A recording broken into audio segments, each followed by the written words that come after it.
This program is rated PG. It contains themes and scenes which may not be suitable for very young audiences. Parental guidance is advised. Be advised that the views and opinions of the hosts and guests do not reflect those of the station.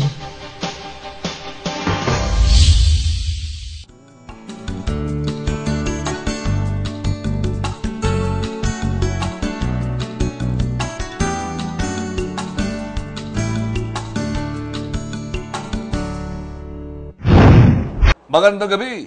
Narito na naman po kami upang maghatid sa inyo ng salinggong makabuluhang balita at kaalaman. Ako po si Rolly Lakay Gonzalo. At sa ngalan naman ni Benny Antiporda, ako naman si Precious Aquino. At ito ang Hotspot!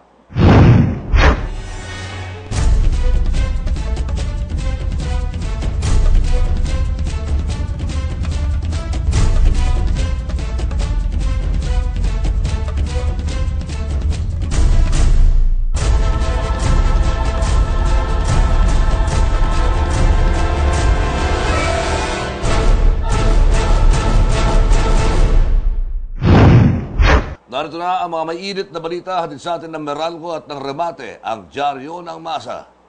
3-digit number coding scheme ibinasura ng mga alkalde ng Metro Manila. Ibinasura ng mga alkalde ng Metro Manila ang panukalang ipatupad ang 3-digit number coding sa Metro Manila ngayong Christmas season. Iginit ng mga alkalde na sa mga otoridad na dapat ay magsagawa muna sila ng clearing operations sa mga lansangan at tanggalin ang mga sasakyang illegal na nakaparada sa mga karsada. Sinabi rin ni Department of Interior and Local Government o DIL Secretary Mike Sueno na dapat ang mga barangay ang gumawa ng hakbang para malinis ang mga lansangan sa kanilang nasasakupang lugar sa pamamagitan ng pagtanggal ng mga illegal structures gaya ng basketball court at mga makeshift na mga tindahan. Una na pinanukala ang 3-digit number coding scheme para maibsan umano ang volume ng traffic sa Kapaskuhan. Naniniwala ang pamahalaan na kapag ipinatupad ang nasabing scheme ay mababawasan ang traffic volume ng 30 hanggang 40% dahil 2 araw na hindi pwedeng bumiyahe ang isang sasakyan. Well, ibinasura nga. Kasi mukhang masyado namang mabigat na yung panukala na yan. Kasi kaya ko halimbawa, ang coding ko ay Biyernes. Pagka pinatupad yung 3-digit na yan, ang maging coding ko ay Huwebes at Biyernes. 2 araw ko hindi magagamit yung aking sasakyan. So magko-commute na lang yung ibang partner. At saka lalong-lalo na dun sa mga, alam naman natin na Christmas season ngayon. So marami na sa atin yung bumabiyahe papuntang Divisoria, na nakasasakyan syempre dahil nga naman pagbalik mo galing Divisoria, marami ka ng bitbit dahil marami kang napamili, hindi ba? So paano na yung mga araw-araw na namimili sa Divisoria dahil sila ay may tindahan o yun yung isang kumbaga negosyo nila, paano na yun, partner? Medyo mahihirapan din yung mga negosyante natin na yung sasakyan yung gamit nila kumbaga pang pick up doon sa mga nabili nila sa Divisoria. So parang medyo marami nga talagang tumututol dito, ano? Pero well, partner, doon naman sa maiba tayo doon sa no window scheme, napaka-effective daw dahil nabawasan ng konti. Nabawasan daw yung traffic sa EDSA. Ang aking oposisyon dyan sa 3-digit scheme na yan, para lang sa mga mayayaman eh. Yes, ano? Yung mga mayayaman, pwede sila magkaroon ng 5, 6 hanggang 7 o kaya sobra pa ng mga sasakyan. Magpalit sila ng kotse, di ba? Bibili sila ng bagong sasakyan at sasabihin nila, pare, pang-coding ito pang-coding. Sipin mo yan. Paano na makagaya namin isa lang sasakyan? Isa lang yung sasakyan. Di ba? At talagang kailangan mag-commute dahil yung inuuwian from north to south or vice versa, hindi ba talagang napakahirap dahil lalo na ngayon napakahirap talaga mag-commute, partner. So tama lang na ibasura yung 3-digit number coding scheme na yan. Yes. Okay? At sa susunod nating balita, BIR Regional Director pinagbabaril sa Katipunan. Patay sa pananambang ang isang regional director ng Bureau of Internal Revenue o BIR sa Katipunan Avenue sa lungsod ng Quezon noong Lunes. Nakilala ang biktimang si BIR Regional Director Jonas Amora ng Makati City Revenue Region 8 habang sugatan naman ang kasamahan niyang si Angelito Pineda. Ayon sa mga ulat, sakay ng puting Toyota Innova si Amora ng pagbabarili ng mga sospek na sakay ng motorsiklo. Kaagad na sawi si Amora habang naisugod agad sa Quirino Medical Center si Pineda. Kwento naman ng mga residente, nakarinig sila ng magkakasunod na putok mula sa lugar pasado alas 5 ng umaga. Isang tindera sa lugar na nakakita rin kay Pineda na sugatan at humihingi ng saklolo. Sa pagsisiyasat ng scene of the crime operatives, nakita nila sa kagamitan ni Amora ang 3 bungkos ng pera na nagkakahalaga ng nasa 100,000 piso kada isa. Blanko pa ang mga otoridad sa motibo at pagkakakilanlan ng mga nasa likod ng pagpaslang. Well, parang sunod-sunod itong mga patayan na ito Yes, partner. Recently, yung Deputy sa Commissioner ng Bureau of Customs. Ito naman, Regional Director ng Bureau of Internal Revenue. Well, So, dapat siguro kumilos dito ang ating pong mga police, ang Philippine National Police. No? Kasi kahit na maganda ang record natin sa laban sa droga, no? Pero ito naman, sunod-sunod naman ang mga pagkakapaslang ng ilang mga matataas na mga opisyal ng ating pamahalaan. well, partner, ang isang kumbaga, medyo puzzled lang tayo dito, na pati na yung mga otoridad is saan galing. Yun na nga iniimbestigahan na ngayon ng mga otoridad yung perang nakuha. Mahigit siguro dahil 3 bungkos yun ng pera, nasa 300,000 kung hindi ako nagkakamali. Dahil tigi 100 daw umano. So, saan yun na nga iniimbestigahan, bakit may dalang ganung kalaking pera. So, yun yung iniimbestigahan ng mga pulisya ngayon. So, I think sana malutas din itong problema ngayon dahil merong isang official din sa BIR na nagpakamatay, hindi ba, partner? Sa BIR. No, sa Energy Regulatory Commission. Sa Energy Regulatory Commission. So, medyo puzzled pa lahat, kaya naman sana magkaroon na ng mabilisang investigasyon. Lumilitaw dito sa pagpaslang dito sa BIR Regional Director na nandun yung pera, lumilitaw na erase na yung hold up o yung robbery na anggulo, no? Kasi nandun yung pera na binabagit mo. Yes. 300,000. So, dito tayo sa pangatlong matinding balita natin sa linggo ito. Pagkakay kay Albuera, Mayor Rolando Espinosa, planado ayon sa DOJ. Naniniwala si Department of Justice o DOJ Secretary Vitaliano Aguirre II na overkill ang pagkamatay ni dating Albuera Leyte Mayor Rolando Espinosa sa loob ng Baybay Leyte Sub-Provincial Jail noong Nobyembre 5. Ang Aguirre, posibleng sinadya ang pagpatay pero tumanggi naman itong sabihin ko isang uri ng murder ang pagkamatay ng alkalde. Napaka-unusual din umano ang pagpapatupad ng search warrant na madaling araw dahil pwede naman itong isagawa sa umaga para mas sa masaksihan ng mga barangay officials o kaya ng mga miyembro ng media. Dagdag na kalihim, masyado ring marami ang nagpatupad ng search warrant na umabot sa 19 na katao. At dahil sa nangyari, sinabi ni Aguirre na kailangan talaga ang mas malalim na investigasyon sa pagkamatay ng dating alkalde. Samantala, isinailalim na si Kerwin Espinosa sa Witness Protection Program ng DOJ. Pero ang Aguirre, ito'y provisional lamang dahil sa kailangan pa nilang i-review ang affidavit ni Espinosa kung pasok ito sa WPP. Sa kabilang dako, binanata naman ni Aguirre ang pananahimik o hindi pag-cross-examine kanina o noong sa araw kina Senador Leila de Lima kay Kerwin sa ginawang hearing sa Senado. Banat ni Aguirre, wala kasing may tanong ang Senador kay Espinosa dahil nagsasabi ng totoo ang sinasabi big-time drug lord ng Eastern Visayas na si Kerwin Espinosa. Yan.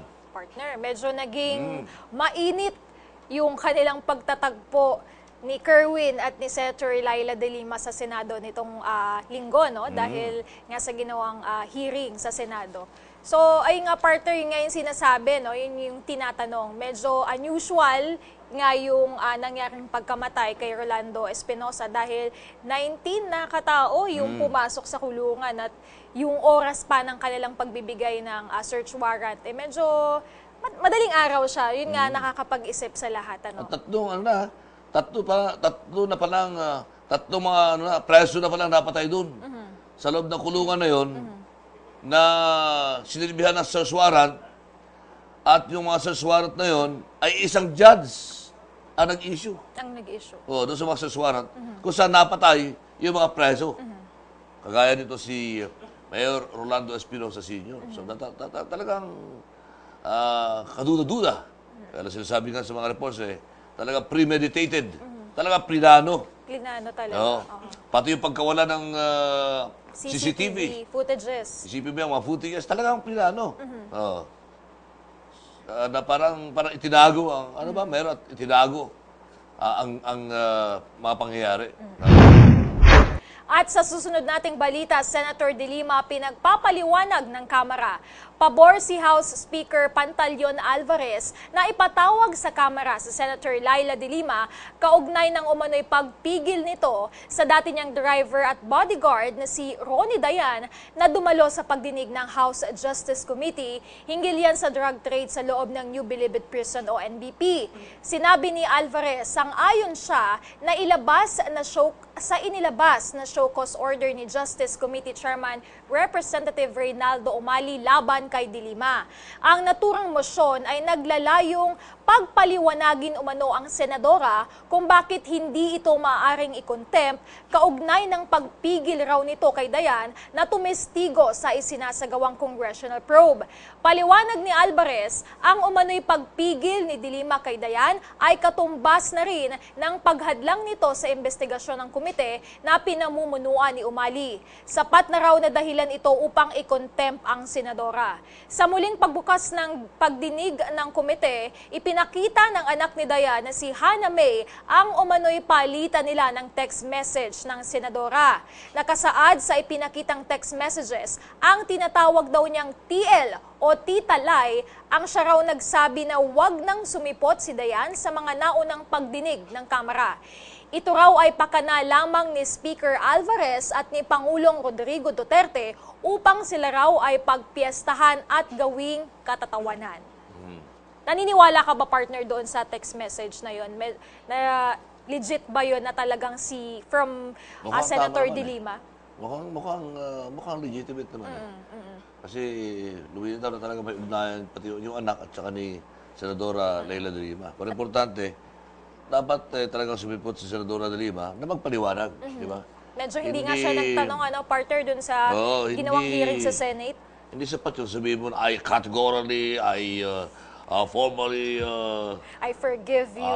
Tawag dito, say that all these are stories, fabricated stories. Yes. I categorically deny. Hindi importante yun, di ba? Mahalaga yung magpaliwanag talaga sa Kamara, di ba? Actually, yun nga yung hinintay ko, partner, kasi napanood ko rin yung ginawang hearing dyan sa Senado, no?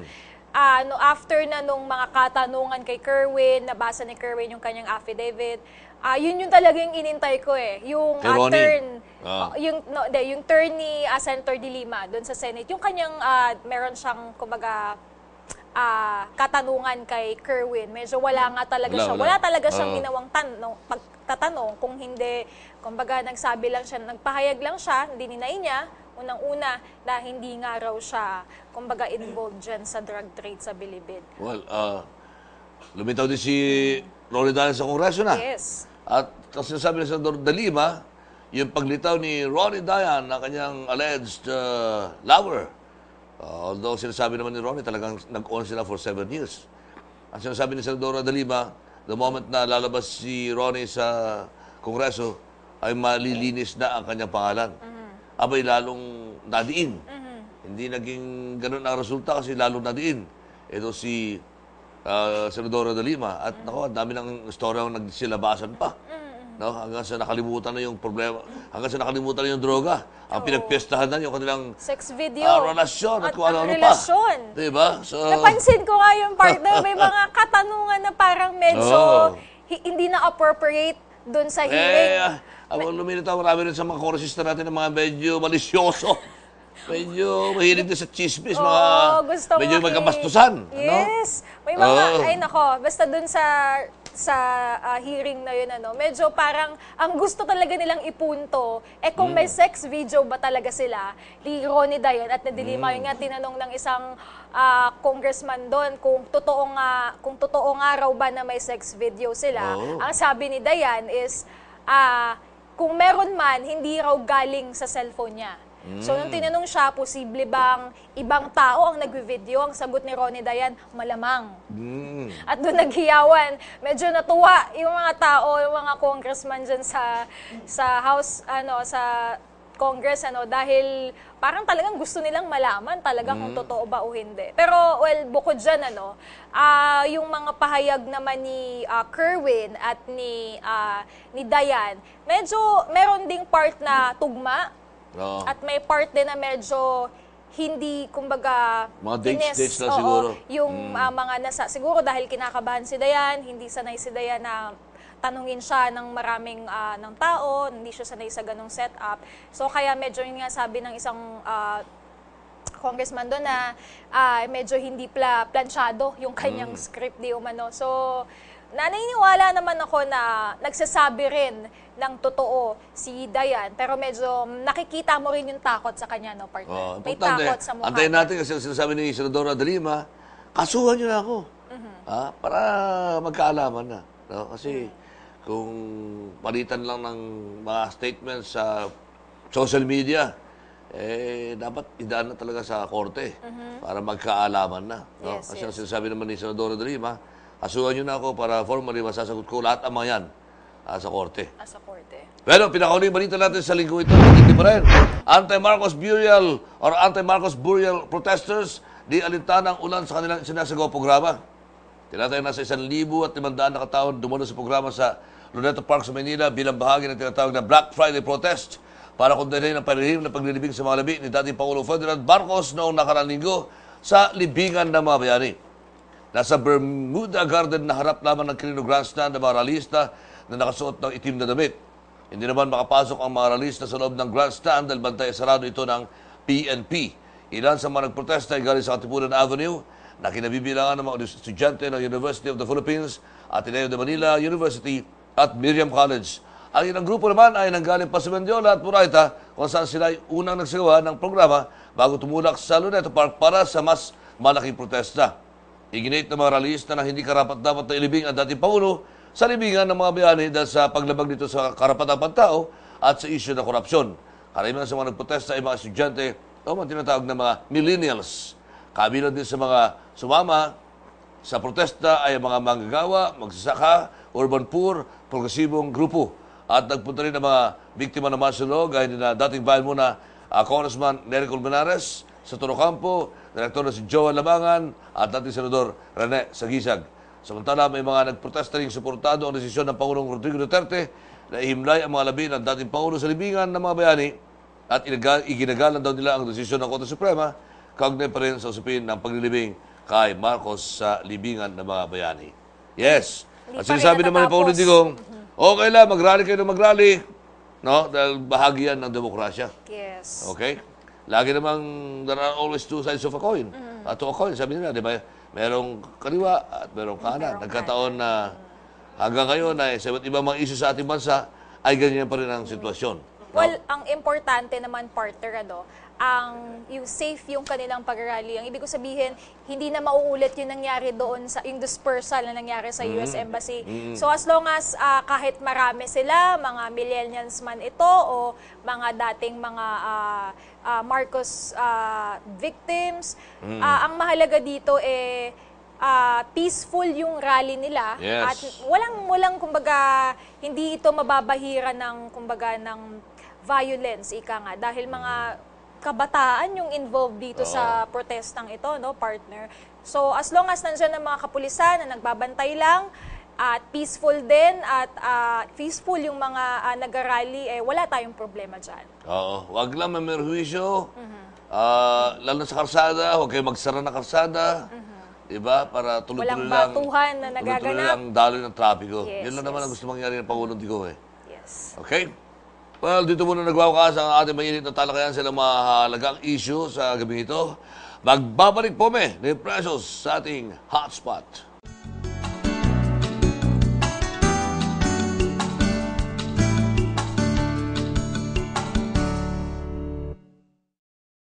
Iba't-iba tayo ng laban sa buhay. Kaya di maiwasan ang stress at pagod. Pero may sikreto ako. Robos Energy Capsule. Ang stress, talo yan. Ang pagod, knockout yan. Robust Energy Capsule ay may Enerboost formula na mula sa tubig, ginseng, sodium ascorbate, vitamin B1, B6 at B12 na kailangan ng katawan para tuloy lang ang laban. Tiwala ako dito dahil gawa ito ng ATC Healthcare, ating trusted life ally. Ilabas ang lakas! Robust Energy Capsule. Subukan mo! Made by ATC Healthcare, your trusted life ally. Mahalagang paalala, ang Robust Energy Capsule ay hindi gamot at hindi dapat gamitin panggamot sa mga uri ng... In the showbiz industry, there are 2 rules. 1, stand out, pakita mong magaling ka and deserving ka sa industriya. And the second one, fat out. Kailangan mong i-maintain ang slim and healthy body dahil too much fat, bad for the health. Kaya naman ang secret ko to stand out, aside from proper diet and exercise, Fat Out. Fat Out has sweep and shred formula that contains psyllium husk and green tea extract. I stand out. Stand out with Fat Out. Made by ATC Healthcare, your trusted life ally. Mahalagang paalala, ang Fat Out hindi gamot at hindi dapat gamitin panggamot sa anumang uri ng sakit. Sobrang pagkain ng matataba at iba pang unhealthy food, sobrang pag-inom ng gamot, at sobrang pag-inom ng alak. Kamusta na kaya ang atay mo? Kapag unhealthy ang iyong lifestyle at eating habits, baka unhealthy rin ang liver mo. With proper diet, exercise, and the right nutrients, magiging happy ang liver mo. At samahan mo pa ng Silimarin. Ang Silimarin ay matatagpuan sa Livermarin. Ang Livermarin ay may 250mg plus 100mg ng sodium ascorbate para sa proteksyon ng immune system. Liver mo, sagot mo! Made by ATC Healthcare, your trusted life ally. Mahalagang paalala, ang Livermarin ay hindi gamot at hindi dapat gamitin panggamot sa anumang uri ng sakit. Robust Dietary Supplement. Para ito sa mga kalalakihan. Ito ay may mga sangkap na epimedium extract, ginseng at L-arginine. Robust. Made by ATC Healthcare, your trusted life ally. Mahalagang paalala, ang Robust ay hindi gamot at hindi dapat gamitin panggamot sa anumang uri ng sakit.